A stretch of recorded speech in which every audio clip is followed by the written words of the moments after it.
Okay, what was your biggest, if you had to pick one, what was your biggest surprise from all of prelims? It gotta be Nico Young not qualifying. I mean, how you are he's run 13:24 and he gets 8th in his heat. Ultimately, he needed it because it was a slower heat. He needed to have gotten 5th in his heat. He runs 14:03. If you look at the splits, Travis, if you go up to the top and go to heat 1, um, he basically wasn't able to close. Right. He was there. He was there with 2 laps to go. He was there. He was there, and then he was there with 1 lap to go, and then just fell apart in the final 400 because basically the top 2 guys, Grijalva and Hawker, were split in 54s, and then the rest of the crews were running 56 to 57s, and he runs a 60. Um, what's your takeaway? I'm surprised that he wasn't able to put himself in there and be able to close. Do you? Yeah, I mean, what do you take I away from this? agree. Well, I agree. I thought after his Drake 5,000, where he didn't kick with Morgan McDonald, but no one's expecting him to kick at that level right now. But he showed some closing speed there.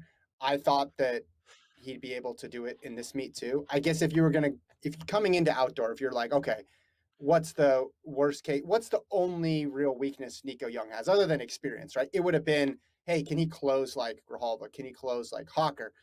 And that's not a really critique of him. Everybody has strengths and weaknesses, and we saw what he did in cross country. So you'd think, okay, endurance is not an issue, strength is not an issue. The issue, if there is one, is going to be closing speed. So I wasn't entirely surprised that this is how he went out.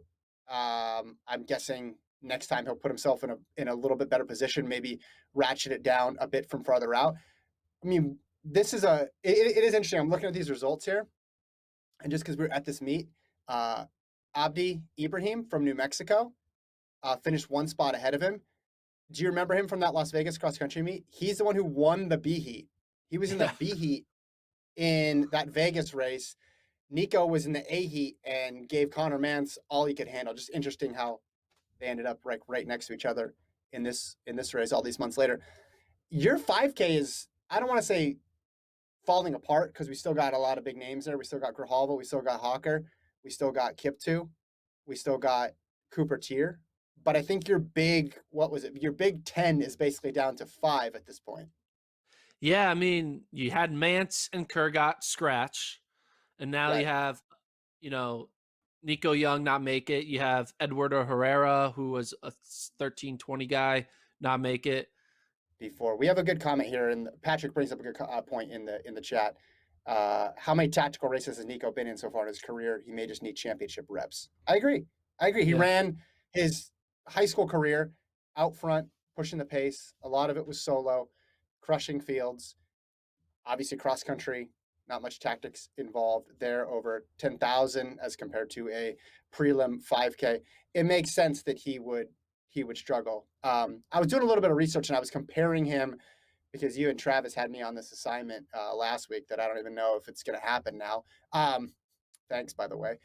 I was comparing Oh, Nico to Ingebrigtsen. I was comparing him to Galen Rupp. I mean, people forget, Rupp had some bumps in the road early in his Oregon career as well. It wasn't NCAA success after NCAA success. And I think part of that is just getting that closing speed piece down. I know it's not as easy as just saying, get the closing speed, and then snap your fingers and then you're all good. But that's something that, with age, he's going to get better. There's no reason why in 4 years he can't be closing like Luis Grijalva. on the women's side, it's kind of interesting. Nico Young not qualifying. Going into this season, there were 2-star freshmen, right? Nico Young and Katelyn Tuohy. Katelyn Tuohy didn't qualify in the women's 15. She then went out in the 5K, but she wasn't really in the factor at all in the 5K. It looks like she was just jogging. But she gets knocked out in the final round in the 1500. See what place she got. She got 9th in her heat. So she really wasn't in it. She basically would have had to run 6 seconds faster to qualify on time. What are your thoughts on Katelyn Tuohy's first year at NC State? I mean, still a success, top freshman in cross. I think it was always going to be tough to do the indoor cross and then right into outdoor. She lowered her 1500-meter PB. I think it's going to be a progression for her, but I think long term it's probably better. I know it would be great, and everybody wanted her to come in and dominate right away, right? But I think there's something to be said for gaining a ton of experience, doing a bunch of different events. Like, think of all the things she's done in the last couple months. She ran cross, she ran DMR, she ran some indoor times, she ran outdoor 5Ks, she ran outdoor 1500s. I didn't read a ton into it. I think she got a lot out of the season. NC State as a whole ran really solid. I think they're going to be one of obviously the favorite going into to cross in the fall.